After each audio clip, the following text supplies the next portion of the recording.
Not even the worst. That's not even the worst. When I started this, it was just all jerry rigged and just figuring it out. It felt very much like having to do an SVT video conferencing while you're deployed. Yeah, the things I've done to like, and all of us, right, to like execute these virtual situations. It's they see us, right, but they don't know all the magic that's happening Yeah, down here. It's like yeah. a It's Tetris.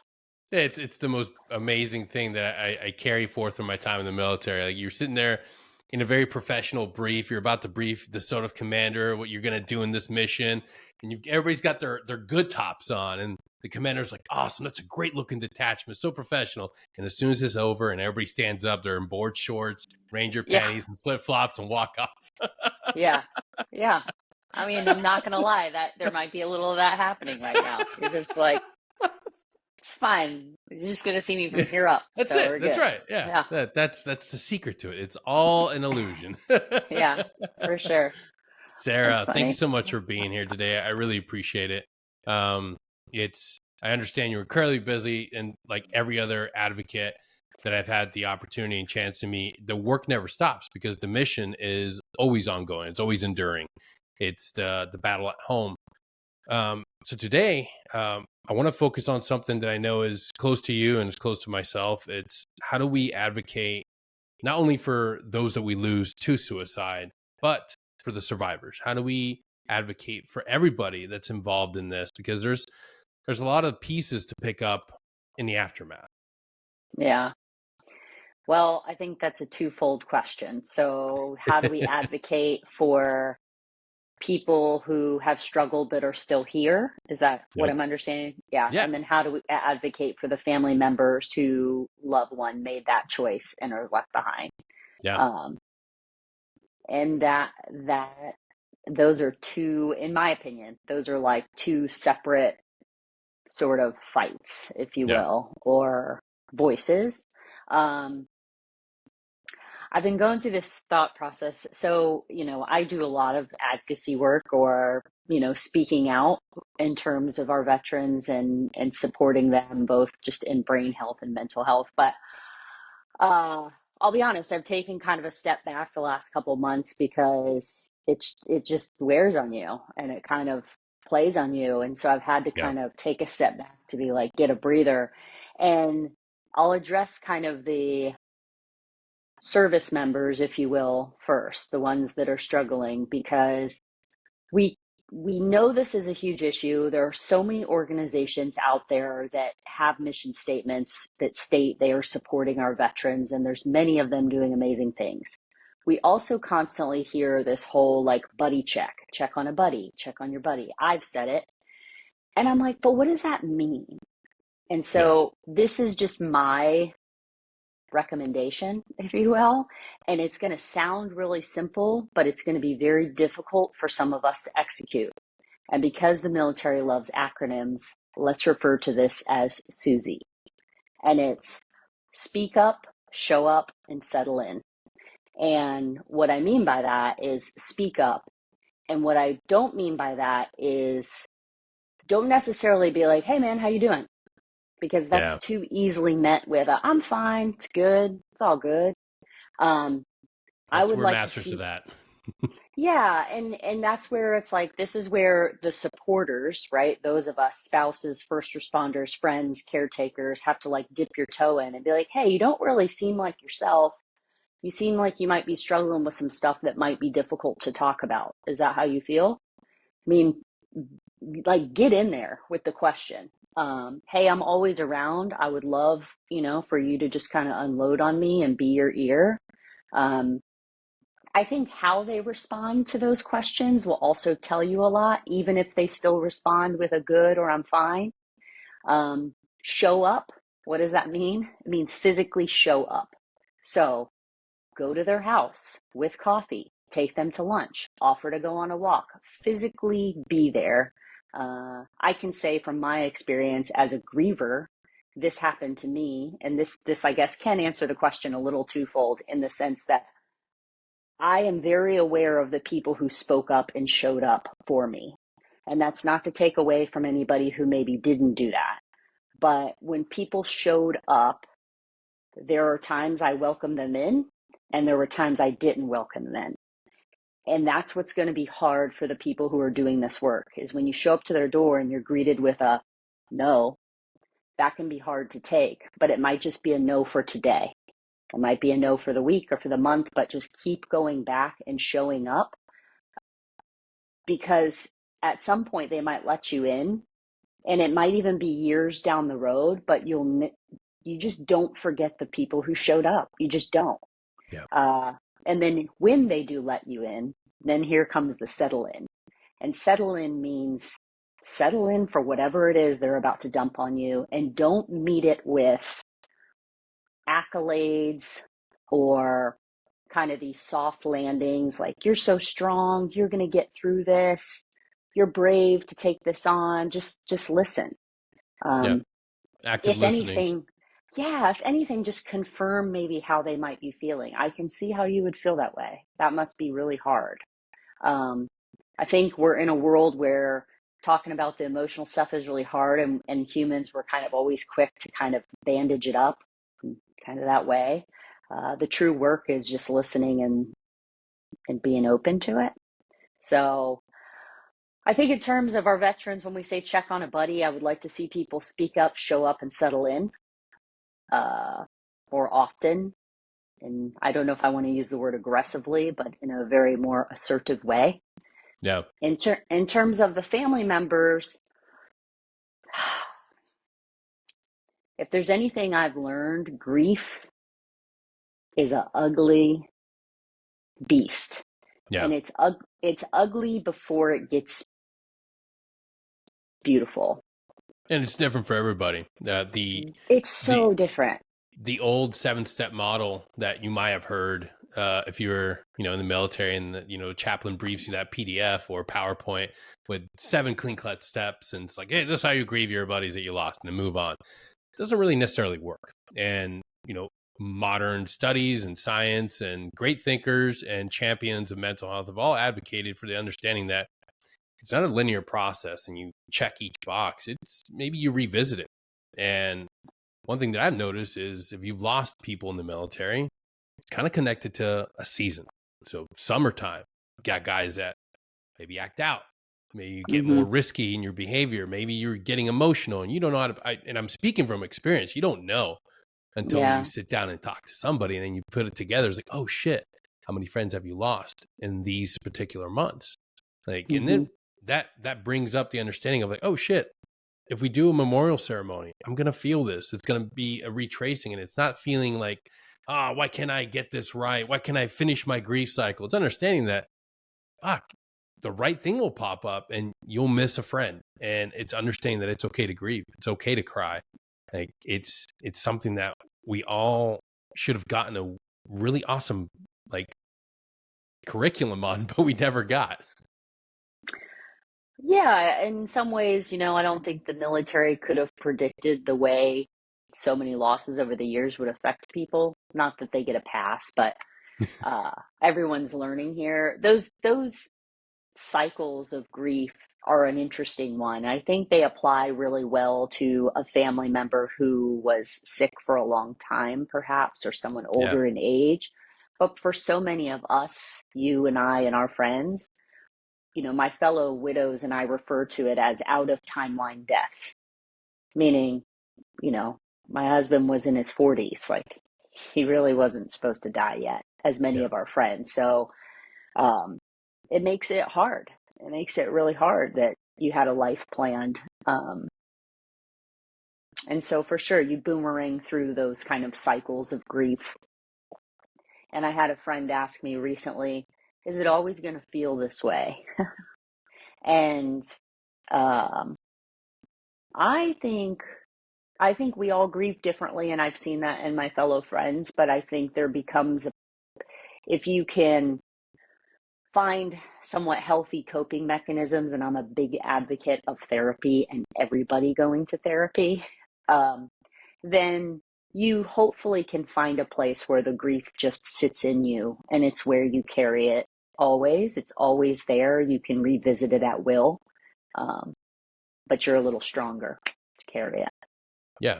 It's carrying that rucksack. And if you continuously put more trauma and more stuff on top of it, it's going to get infinitely heavier. But if you take a break, talk to somebody, if you can process a little bit and learn Mm-hmm. to pass off some of that weight. And then Yeah.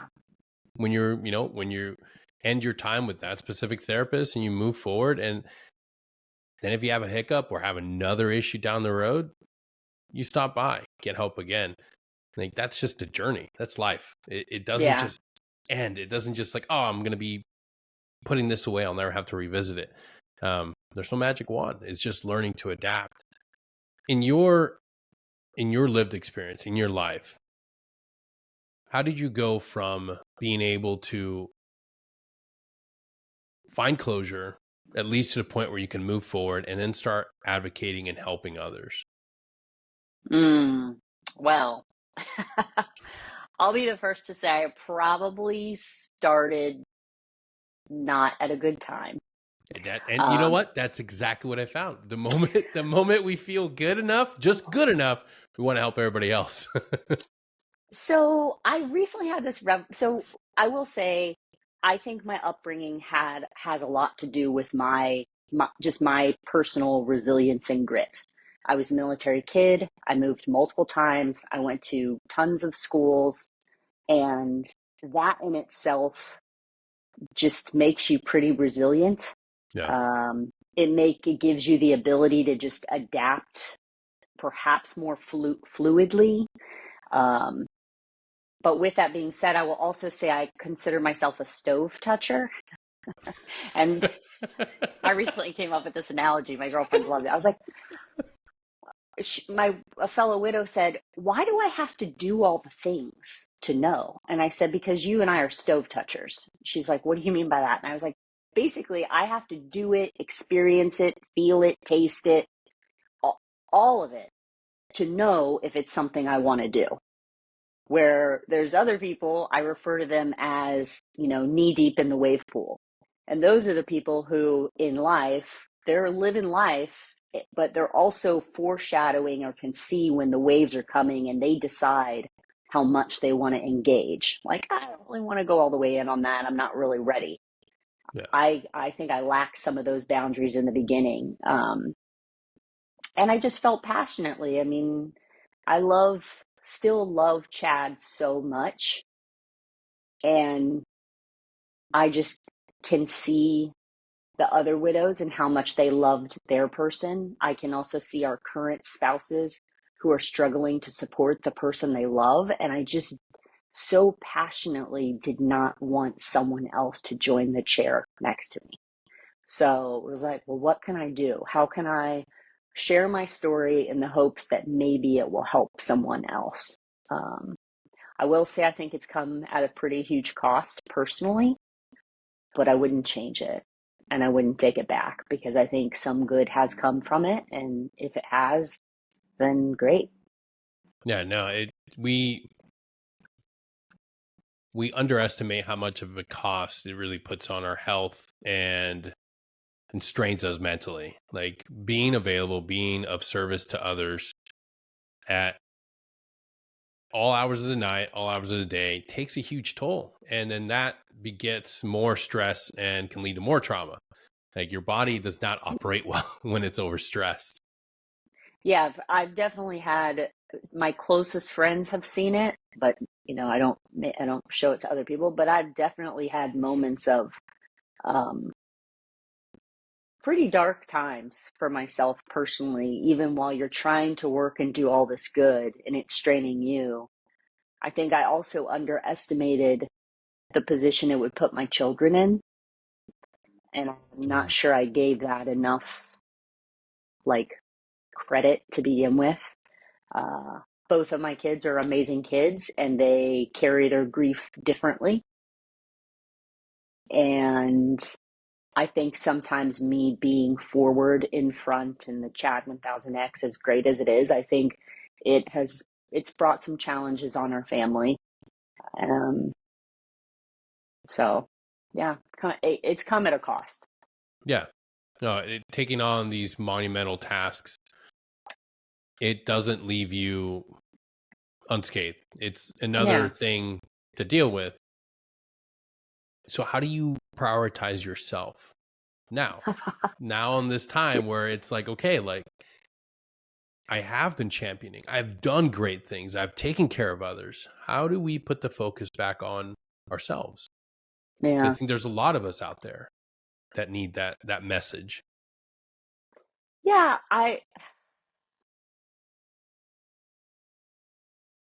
I'm just thinking about my own personal experience. I mean, I do the best I can to kind of give back into myself and the things I like to do.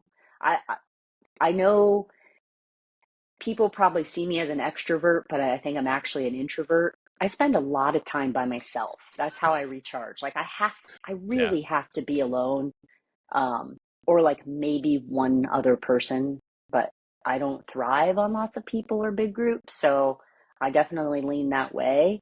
Um, not to get all hippie woohoo, but No, this one is of the the perfect place to do it. This is security one of office, the what we do. people I've followed or read his stuff is like Ram Dass, and he says like we're all Yep. here to help carry each other home, right? Um, and that's just kind of like a general, I don't know, go Buddhist, go whichever route you want to go with it, Yep.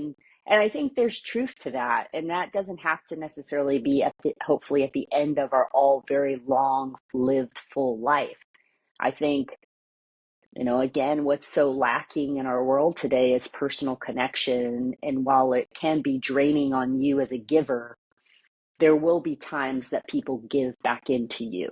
And Yep. I definitely have received that. It's not lost on me. The the people and the relationships that I not only had prior to the loss of my husband, but it has like tripled, quadrupled since his death. And so in a bizarre way, I guess that's that's something that has helped me. Yes, I'm an introvert and I recharge by being alone, but I'm also very aware that my world is very full and most people's can be too if you just um, look up. Yeah. We have a misconception with introvert and extrovert, meaning that like a lot of people think that I'm an introvert. I'm always by myself. Or I'm extrovert. I'm always surrounded by everybody. Like you can dip back and forth in both. I'm right there with you. Like one of the Yeah, greatest things that I look forward to is just being with my wife. Like I love being able to yeah, connect on this project, being able to have welcome people to the in-home studio. But at the end of the day, like if there's one thing I enjoy, it's my own mindful photography sessions or just being by myself in my home. Like that's the beauty of understanding what pours back into you. Like when you're yeah, dealing with grief, dealing with trauma, and you need to find comfort, it's okay to go after the things that revitalize you, re-energize you. In fact, you need to. Like, you're not going to be of help or benefit to anybody else if you burn out. Just like if you burn right. out at work, you can burn out in caregiving. And that's one of the things that we actually have a huge issue with caregiver burnout in this country. There's a Mm, lot of people that are constantly pouring out and they're not doing enough to take care of themselves. yeah, And when it comes to being able to navigate these types of situations, there's so many different tools out there. And one of the most uh, villainized or maybe misunderstood is plant medicine. Things mm, like, you know, being able to go out of the United States and do ayahuasca is something that has recently become very popular and insanely successful for a lot of people. Um, and I know that you've had an experience. Is this something you'd be willing to talk about? sure. Yeah, I'll talk about it. Awesome. What was that journey like for you? Well, I'll say this. Um, I've done a lot of things as it pertains to my healing because, as we've said, I'm a stove toucher. So, just to give a little bit of anybody who might be listening, what I've done, I took a trip to Bali. I got tattoos. I saw a therapist regularly. I went to an intensive therapeutic retreat in the mountains of Tennessee for a week, and I worked one on one with a therapist up to 6 hours a day. I rode my skateboard. I hung out with friends. I avoided my friends. I drank probably a little too much. I didn't drink at all. I bought a pig, like literally bought a pig. I met with a medium to see if I could connect with Chad. I, you name it, I've probably tried to do, read books, listen to podcasts. Like I was doing all the things. I like to think that I've always been fairly insightful within myself and, have a fair amount of emotional intelligence as it pertains to myself. So I was a little bit like on this quest, which I think again goes back to my background of the way I was raised and the way Chad was. And we were kind of like, all right, here's the problem. What are you going to do about it? But finally deciding to go do plant medicine, and I know that there's people who feel very strongly against it. And what I will say is I believe that plant medicine is for anybody, it's not for everybody. And listen to that closely. I think it's a personal choice, and I respect the fact that people may not want to choose it. And there's other avenues in terms of healing to go down. But for me, plant medicine just seemed like the best option. I've done a couple different journeys. I've done Ibogaine and 5-MeO DMT, which was done out of the country. And then, well, all of it was really done out of the country, but different locations. I've also done psilocybin and MDMA. And I know that Ibogaine and ayahuasca, which I have not done, and iboga are ones that have proven to be very therapeutic, especially for our veterans that have seen war. I found it to be a good, valuable experience for me, but it didn't really hit the way I thought it would. I don't regret it. Oh, I don't feel like I need to do that again. But when we're talking about, and this is just my own thoughts, veterans doing Ibogaine to challenge maybe their childhood past or their war experience, I can see how it would be applicable. I will say that I came from a pretty idyllic childhood, and I'm very grateful for it. I didn't have a lot of that in my past that was troubling. I also haven't seen war firsthand. I was dealing with true just heartbreak, like earth shattering heartbreak for the yeah. love of your life that was really just came out of nowhere. So, what I have found to be the most beneficial for me has been psilocybin and MDMA.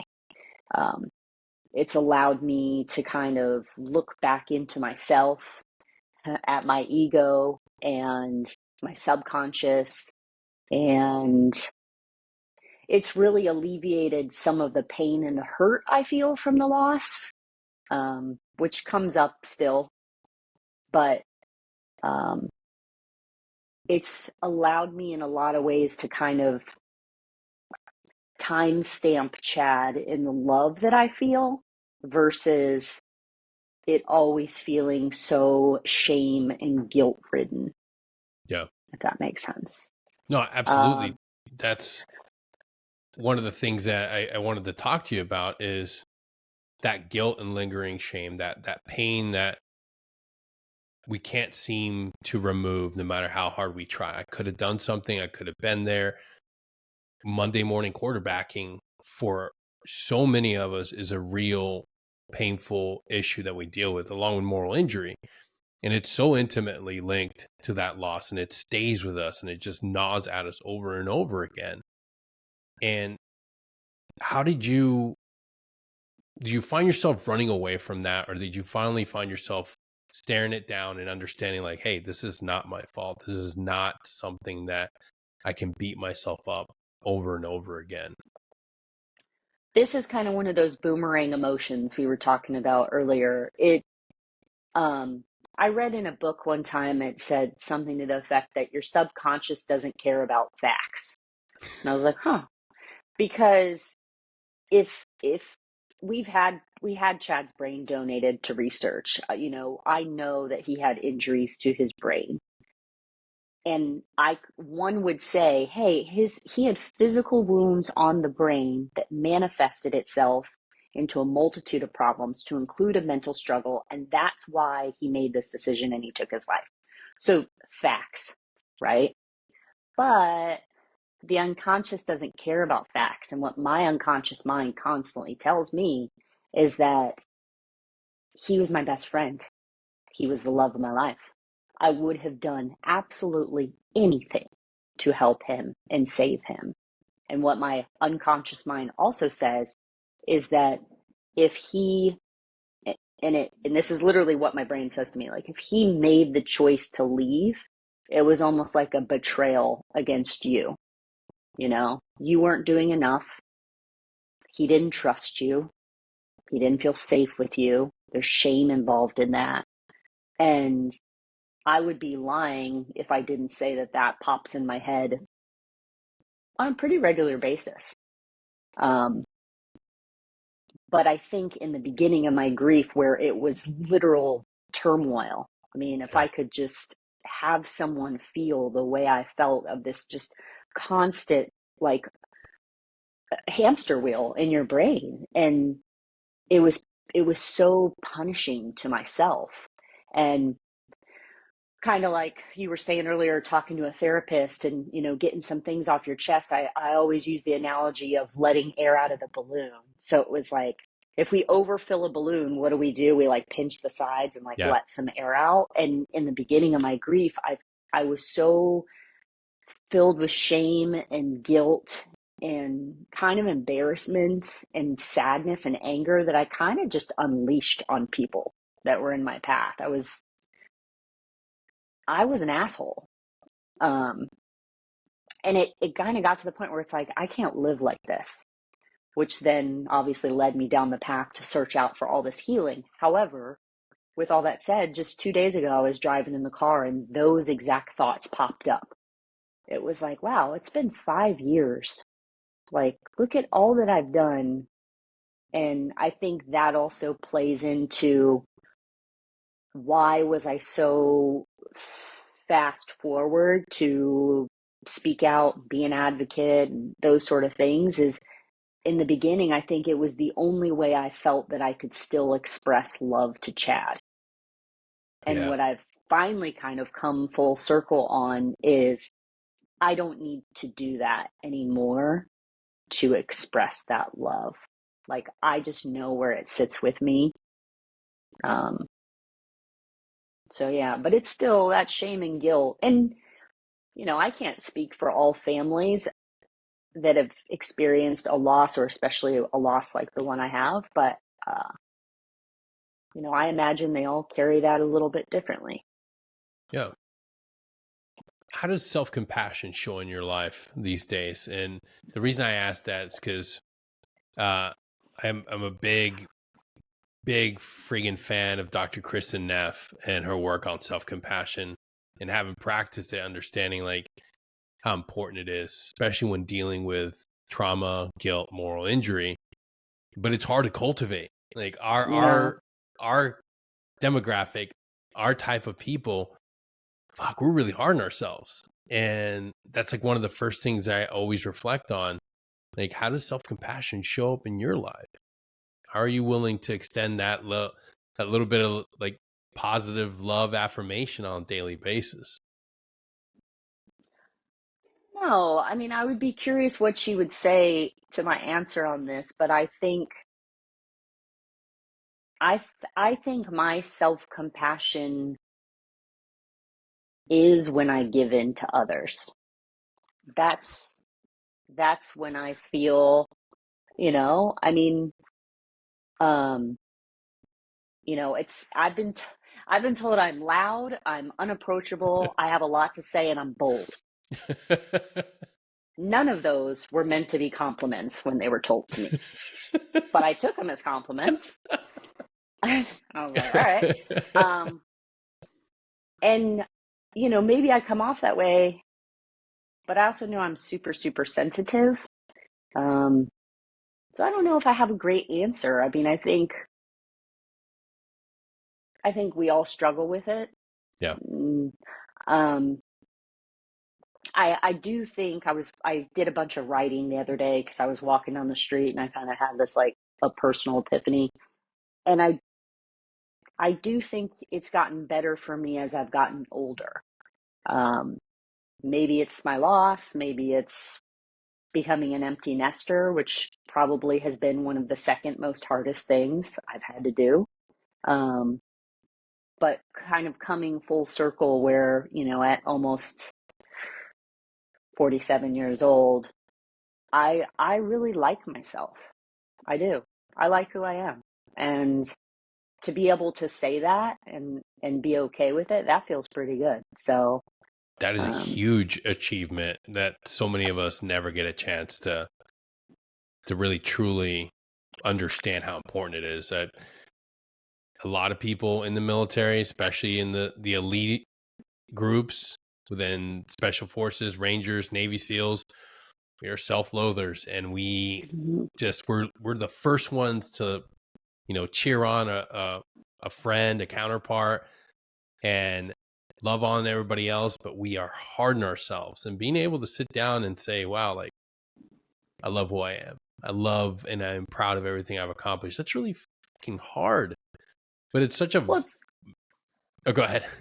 it's just hard, and it goes against everything that you all have been trained to do. I Yeah. mean, I've said this multiple times, but the things that make special operators great and excel are potentially the same exact things that will lead to their demise. Bingo. I mean, and Yep. so it's like, how do you deprogram that? I don't know if this is a good place to segue to this, but I would Go even ahead. go a step further and say, where we know one of the most sensitive times are for our military service members, and specifically special operators, is transitioning. Whether Yep. it's transitioning to a different command or duty station, but really transitioning out, leaving. Because when you leave, you feel like a quitter. You feel like you're leaving your buddies behind. You're not going to be part of a team. How am I going to recreate that in the civilian world? I mean, you've reached here. What can I do to go here? And so they leave. And while there's a lot of transition programs out there and people that assist with this process, which I think is wonderful and needed, and they do great things, I almost feel like the conversation needs to be different. And Yep. I don't necessarily think that we need to encourage people to spin 180 and go get an MBA or go, for the six-figure job or whatever. Like, that will still be there because you will always have the title of being this under your belt. I almost, if we want to support the service members or their family and friends that are trying to support them, sometimes that might include us encourage them to just take a beat, Yep. just take a minute. And I realize finances are involved in that, and not everybody has perhaps the financial ability to leave the military and not start a six-figure job right away. But in whatever way you could maybe make that look for you, a month, 6 months, a year, I don't know, I think there could be some great magic that happens in the times that those people take a minute. Absolutely. I champion that same concept every single day, talking and coaching guys through transition. There's ways you can do it. Look at your debt, look at your income. We never talk about budget. The vast majority of us leave the budget up to the wife. That's, hey, Mm-hmm. she'll take care of the money. No, take an active approach in your budget. Look what you can pay off if you start planning for your transition 2-3 years before you do it. Pay things off, get rid of things, jettison everything you don't need, and look at, hey, can I float? Can I build a runway of cash for a year, 2 Mm-hmm. years? I know a Navy SEAL right now, Liam Cogan, who is traveling around the world doing amazing things, doing whatever he wants to do, and he's passionate about it, and he found a way to make money. Mm-hmm. Like, that is beautiful. He executed a plan that was all for him, what he wants to do. But nobody wants to tell us to take time out to cultivate an identity, Mm-hmm. a passion, a purpose. Wow, that's cool. It's the first time I did that. Awesome. Hand signatures, badass. Find what you're That's cool. passionate about. Find out what you really want to do. And if it's a being of service to other people, there's a million ways to do that right now. And you can do it. Nobody wants to tell us that, hey, you can go out there and start a podcast. You can go out there and start a YouTube channel, a Twitch channel. Dude, maybe it's not forever. Maybe it's Yeah. nonprofit work that you want to go into and do a couple years of volunteer work. You owe yourself and your family the time to figure out what you really like and what you really enjoy, and then write it all out. And before you know it, maybe you are going through VR&E to become a doctor, because fun fact, they'll pay for that. Or a lawyer, they'll pay for that. And then you go to school and getting paid to do it. But we like to put ourselves, oh, go ahead. Sorry. No, you're good.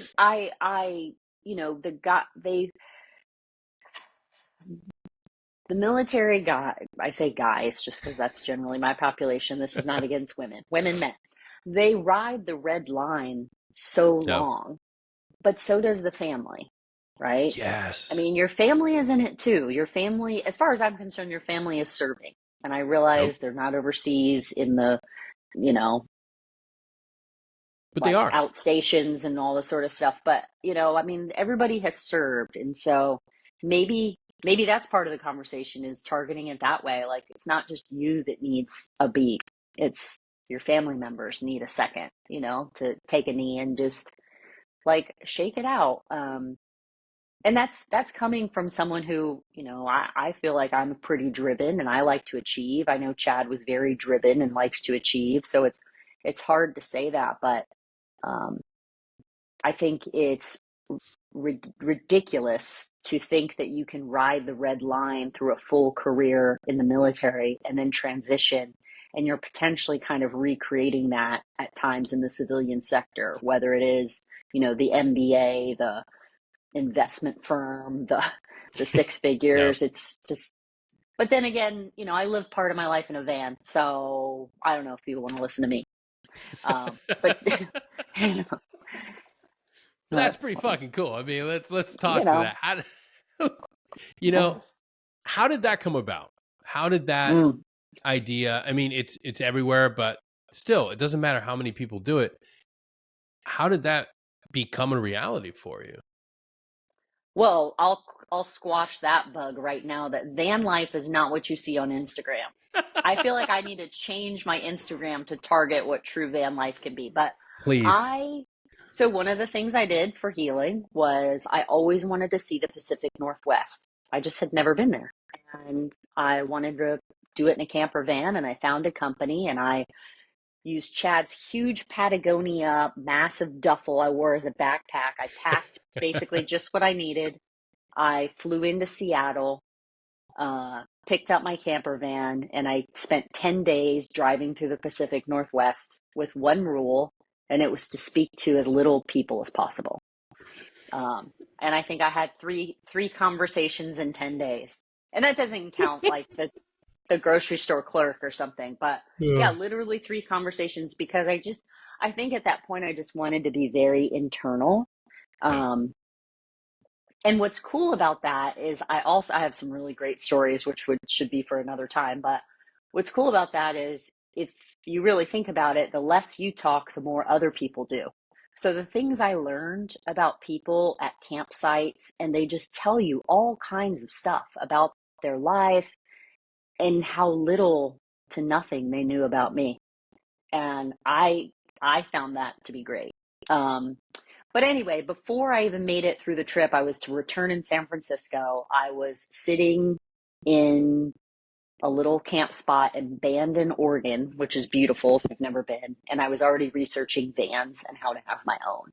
And again, I think we all are very much kind of products of our foundation, and our foundation being our youth and our upbringing. And I think what I was reverting back to is I just don't need that much. I'm not personally, I'm not a stuff person. I don't really need the big house or the fancy cars or the watches or the whatever. I don't know, name it. I just wanted less. And I probably wanted less because I was carrying that emotional rucksack that was so damn big, it couldn't fit really anywhere either. So I got this van, built the van out and had it done, I think, finally in January of 2021, and then took off cross country later that year. Spent some time living on Ocean Drive down from the Dell in Coronado in my van and just kind of bouncing around. And I love the freedom it provides. I loved the anonymity. And what I mean by that is not like I'm somebody. I mean it more like, living in Virginia Beach is where Chad and I lived for so long. And it's Mhm. the closest thing to a home that we have because we were military kids too. So we've never lived anywhere that long. It's a great town. It was a great place to raise our kids. We have great friends and family there. But once he died, it just felt so heavy to me there. And I would go in stores and you run into people and Yeah. it was, everyone knew your story. And being in the van provided me the ability to not have that or carry that. No one knew me from Adam, and so it was good. It opened up a little bit of my bandwidth. And but then here's the interesting thing. So I've been fortunate enough, and I say fortunate because I do. I'm traveling right now. I travel around. I went out to California this past year, rented a little place because I thought I might want to live there. Been there, been in the van, figuring out where I'm going to go next. And what I realized is this is where I recognize I still have quite a bit of healing to do because I kept trying to change my location. But every time I changed my location, I was still there. Mm. So it's like, well, it's not really getting better. It's cool to be these places, but why do I still feel this way? And I still feel this way because, you know, as the Trevor Hall song goes, put down what you're carrying, and Yeah. um, so yeah, the van is great and I'll probably go back in it starting in May and be in there for a while, Yeah. bump around. I think that Mm. you just highlighted something that so many of us spend years and decades trying to identify why it doesn't feel right, why this place doesn't feel right, this job doesn't turn out, and then I move here and I can't make it work right here. Well, look inward. That reflection, that deep work. If we don't pause and look inside and really address those issues, like we're gonna constantly be searching for a home and never realizing what's going on inside.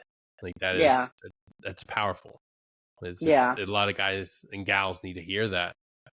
Um, And that's why that's just more testimony for therapy too.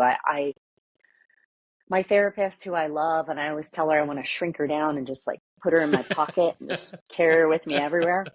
Um, I haven't been able to see her since I've been out west, and I recently was able to return back to Virginia for a few weeks, and I went to go see her, and um, I told her about something that had happened while I was gone that made me really, really upset. And it was one of those things where you're like, why am I so upset about this? I kept asking myself, like, why is this bothering me so much? But I think because of so much therapy that I've done, and not just specific to Chad and my loss, but just as a person, it gives you the tools to like take a minute and kind of sit back and kind of evaluate yourself and be like, all right, this is how I'm feeling because of this. And I know I get this way sometimes because of this.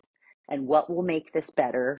And you kind of can work through your own little personal worksheet because you've built these tools with this therapist. yeah, And so like to speak to anyone who might be listening, you don't necessarily have to experience a tragic loss. It's really about talking to someone so you can better kind of dissect yourself as a human and understand where your strengths are. But people should also have a pretty good working knowledge on where their weaknesses are. And I don't think just because they're weaknesses means that you need to like overcome them and be better. You just sometimes need to recognize like, yeah, I'm not very good at that. Like yeah, like be okay saying like, yeah, I'm not good at that. yeah. Mm. It's therapy gets a bad rap because somewhere along the line, we had this idea that if you go to a therapist, you're going to have to go see them every single day for the rest of your life. And that's not a reality. Mental health is a journey. And you're on that road, and maybe you veer off into an unknown dirt road and you blow out a tire and then you need help. Of course, you're going to ask for help. You sit down and talk to a therapist. And therapy is never supposed to be a consistent thing. You set goals and objectives, and like once you meet them and you're back on the road, the therapist says, "Hey, you're doing good. You know, take off, go on your own. If you ever find yourself lost again, hey, feel free to come back." And that's the beauty of it. You don't have to feel like you're, beholden to this one therapist for the rest of your life. Like, no, you go. Yeah. And then when you stumble and you're like, ah, shit, like kind of having panic attacks again, or my depression's going haywire again, I'm going to reach back out to my therapist. And there's nothing wrong with that. And you high five, make another list of objectives, and then you go at it again. Well, let's talk about this then, because when people talk about mental health, it's always referred to as a negative, a deficit, a less than. But here's the interesting thing. We're all born with like a brain and emotions. Mm-hmm. We're also all born with muscles and bones. I wasn't born to deadlift 250 pounds, but I did now. I wasn't born to do pull-ups, but I can do them now. And so I wish somehow we could turn the tide a little bit. It's like the same reason you go to the gym for health and wellness in terms of bone and muscle structure. You should be working on your mental health, not because you necessarily have a struggle, and we know that some people are, maybe biologically predisposed to mental health conditions for sure. But we should focus on mental health because it's health, and focusing on it will make you mentally stronger. Yeah. Why is this hard to understand? I don't mean you, like for the world. No, sir, I understand it. Why are we talking about it this way? So it's just frustrating to me. It's crazy. I think with the promotion and advocacy for things like positive psychology, understanding that like we don't have to always just look at the negatives of traditional psychological care. Like people hear DSM-5 and they're like, oh my God, there's someone's going to diagnose me with something. It's like, okay, maybe. Or maybe you'll be able to sit down and work through something that you haven't been able to work through because of something you experienced. Or maybe you're learning how to optimize your ability to deal with stress, because guess what? As much as these gurus online want to tell you that you can have a stress-free 2024, stress is part of life. Anxiety is part of life. It's how we deal with it. It's how we understand that I don't have to squeeze onto and try to control this worry about a test or worry about a meeting with my boss. Like, wait a second. Like, no, I don't have to control this. I can let it go, because the only thing I can affect is right now in the present moment.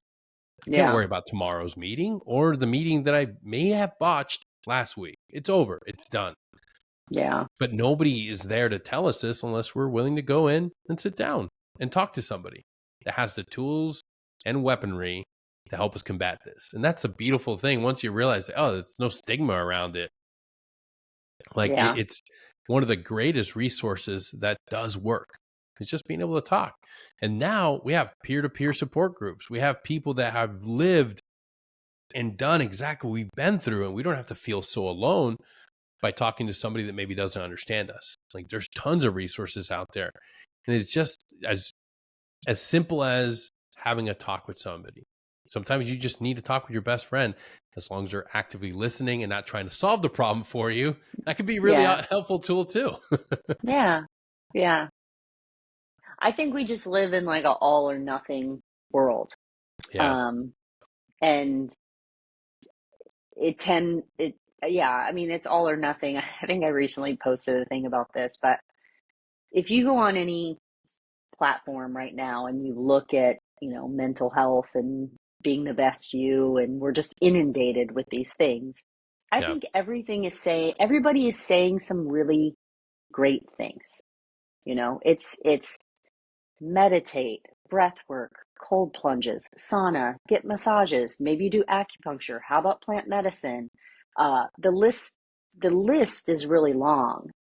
But where we get in trouble with the all or nothing mentality is that people think I have to either do all of this or none of it. And I'm sitting here thinking like maybe that pertains to some of my self-care, and that I'm just like, yeah, I don't.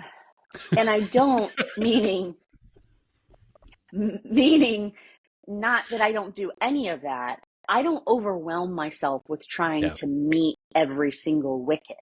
Yeah. I'll tell you right now, and this is nothing against this community. I cannot do yoga. I just can't. It just drives me crazy. And I tried it, and that's not for me. No. It is for other people. And if it's what they like to do, I'm like, yeah, go do that.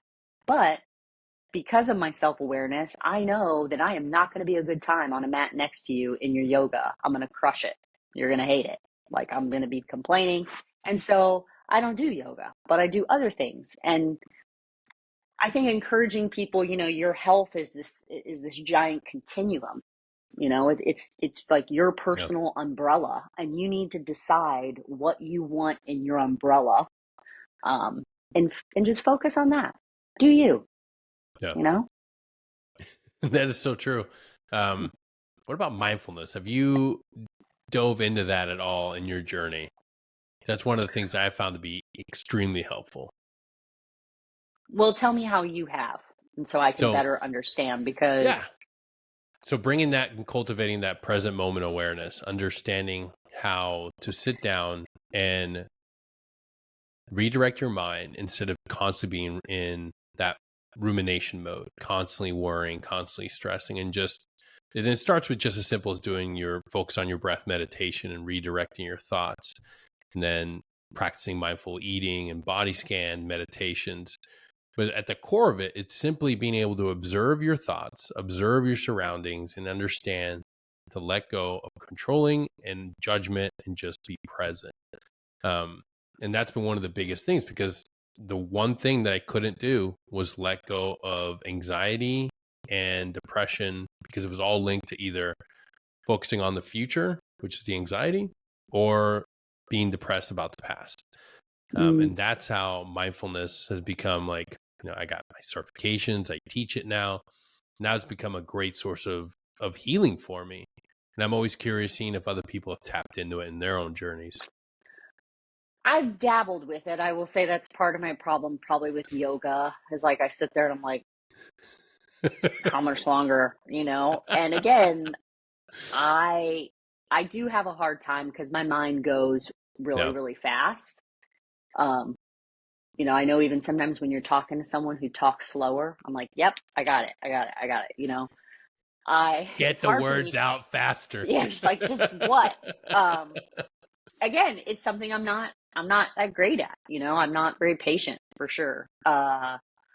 So mindfulness, for a while, I was doing an exercise when I was back in Virginia and working out at the gym. Is I would, after my workout, I would sit down just in the gym, in the busy, crowded gym, and I would sit cross-legged. This is a thing from Melissa Urban. And that's when I would do it. I would just sit really quiet, and you Yeah. could hear all the things happening in the gym. And that was a good practice. That was challenging for me.